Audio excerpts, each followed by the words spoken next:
Greetings to you. In the name of the Father, Son, and the Holy Spirit. Amen. What will you do? One day you suddenly realize, hey, members are leaving the church. Then you realize the church attendance is shrinking. Worship leaders have left.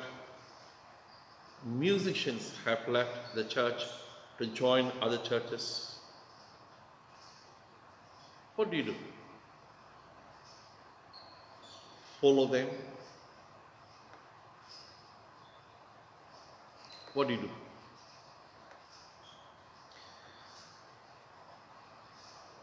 Let me share with you a story, a true story of a church that I've known some 40 years ago. There was this church in an area that was full of gangsters. The whole area was known for gangsterism and drugs.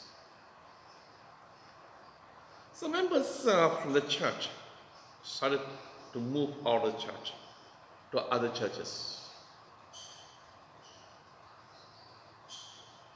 And some maintained their membership, but hardly attended Sunday services except for festivals.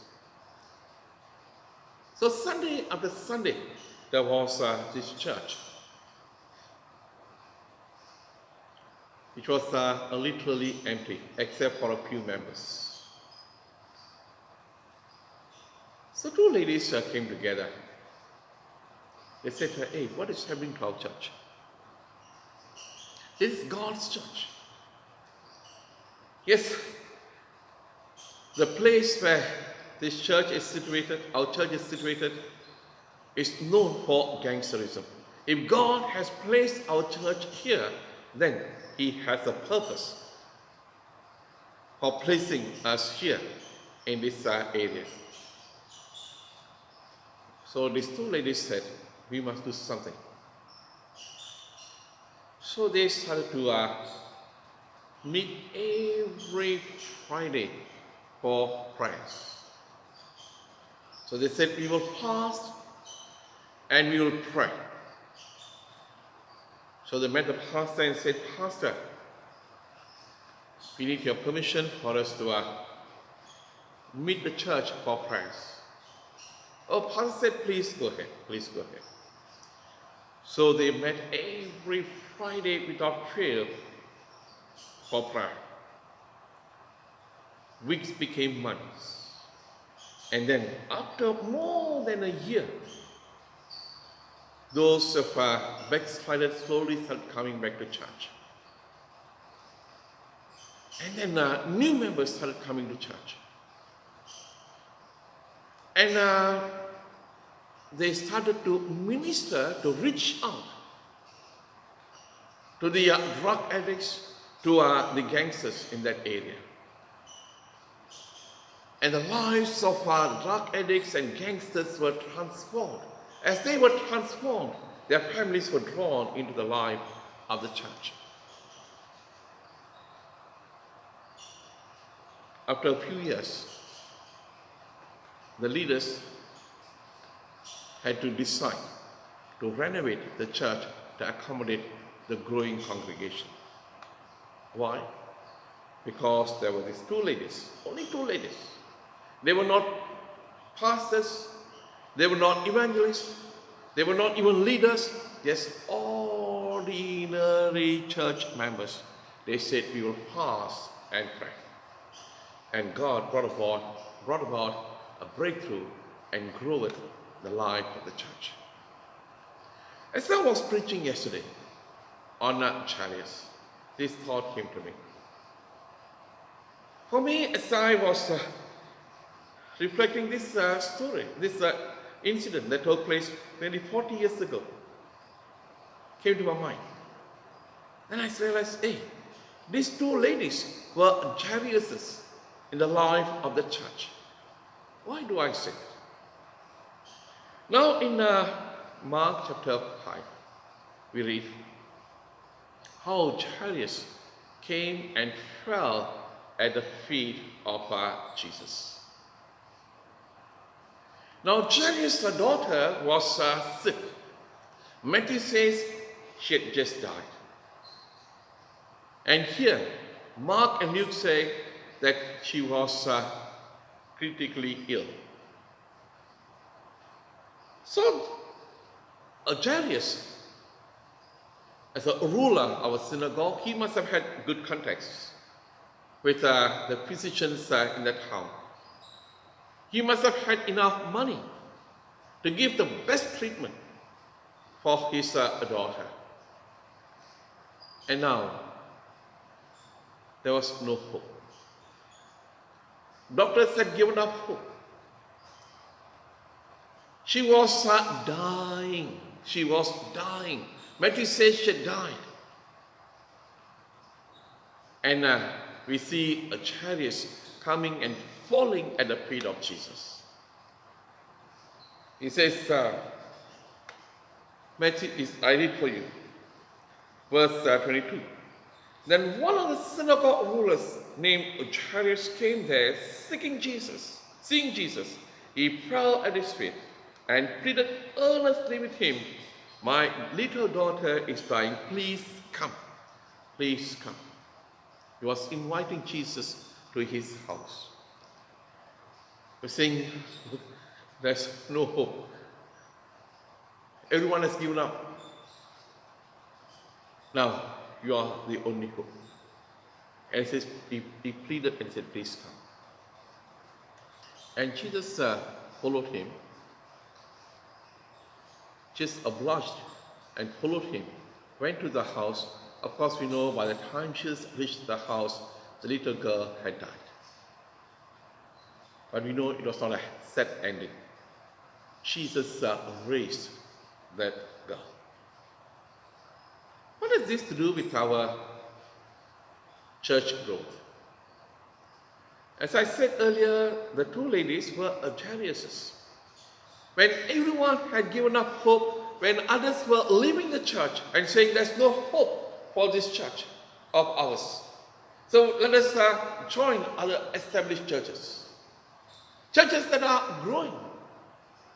This is a sinking ship. Let us get into a different ship, a bigger ship.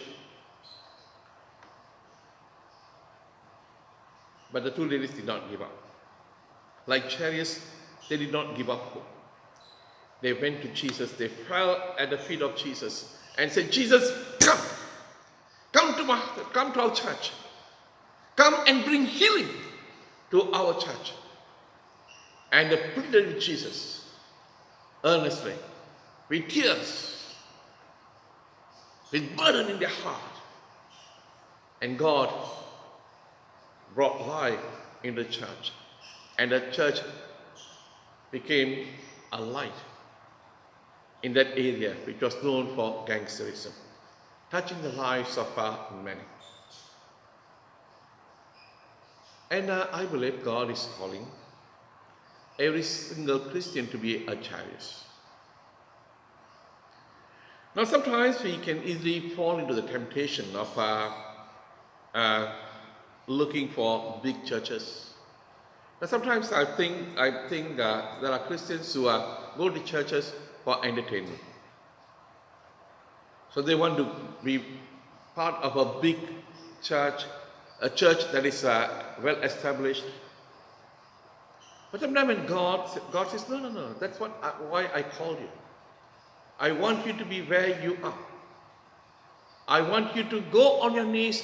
If you cry out to me, and I will do something in the life of your church. I will bring revival. I'll bring life in the life of your church. I'll bring members, I'll bring new souls in the life of your church.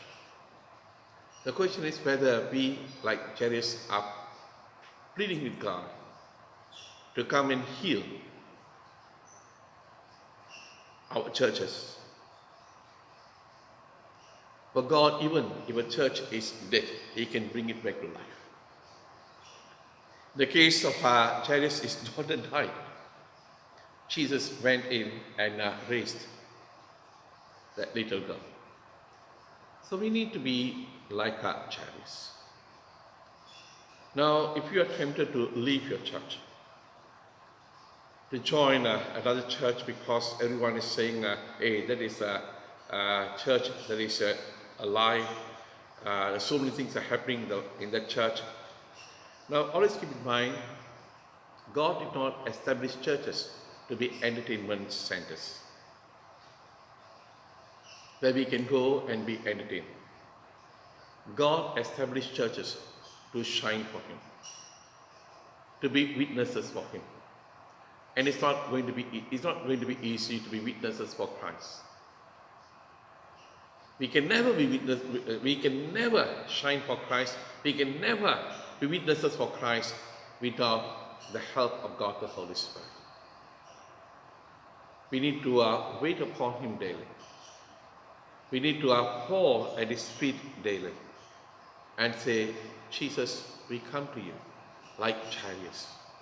There's no hope.